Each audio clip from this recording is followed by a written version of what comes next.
যে আলামত 3টি মোবাইল ফেলে দিয়েছেন পুকুরে, সে মোবাইলটা উদ্ধার করতে পারলে আমি মনে করি মামলাটা আরো একটু পরিপূর্ণ হবে। আমরা জেলে রেডি করেছি, জেলেও জাল ফেলাবে, পরিষ্কার করা হচ্ছে।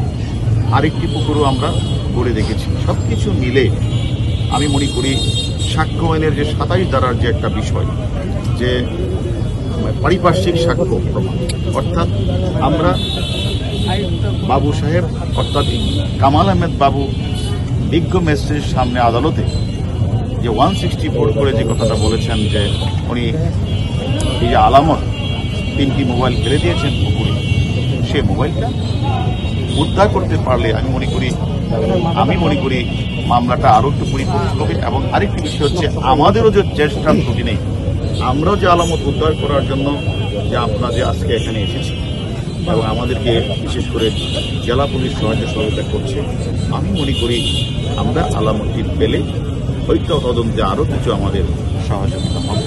এই কারণেই আমরা মূলত আমাদের আদালতের অনুমতিক্রমেই মামলার আয়ুকে নিয়ে আমরা আজকে ঘটনাস্থল পরিদর্শন এবং পারিপার্শ্বিক বিষয়গুলি আমরা দেখভাল করছি। এখানে একটি পার্ট হচ্ছে কলকাতার সঞ্জীবা গার্ডে যে কিলিং মিশনের যে সমন্বয় করেছেন, কিলিং মিশনের যে প্রধান ছিলেন মূল ঘাতক শিমুল ভুইয়ার সাথে আরো 6 জন ছিল, তো শিমুল ভুইয়া 7 জন ছিল। প্রাথমিক তদন্তে আমরা সেটা পেয়েছি এবং সেই 7 জনের মধ্যে আমরা নেপাল পুলিশকে এনসিবির মাধ্যমে তথ্য দিয়ে সিয়ামকে আমরা গ্রেপ্তার করিয়েছি, নেপাল পুলিশ দিয়ে বাংলাদেশের পার্টি 3 জনকে আমরা গ্রেপ্তার করেছি, আর ইন্ডিয়ার পুলিশ তারা জিহাদকে গ্রেপ্তার করে, তার মানে 5 জন গ্রেপ্তার হয়েছে আপনারা বলেছেন।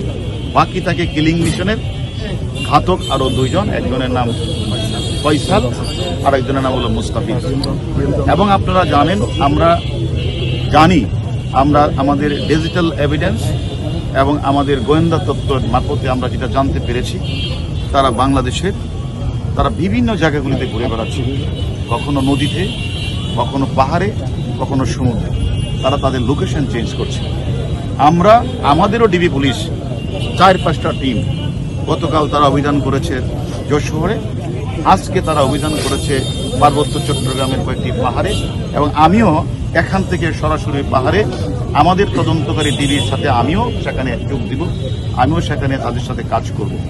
আমি মনে করি আমাদের তদন্তকারী টিম 4-5টা টিম বাংলাদেশের প্রত্যেকটি জায়গায় কিন্তু অভিযান পরিচালনা করছে।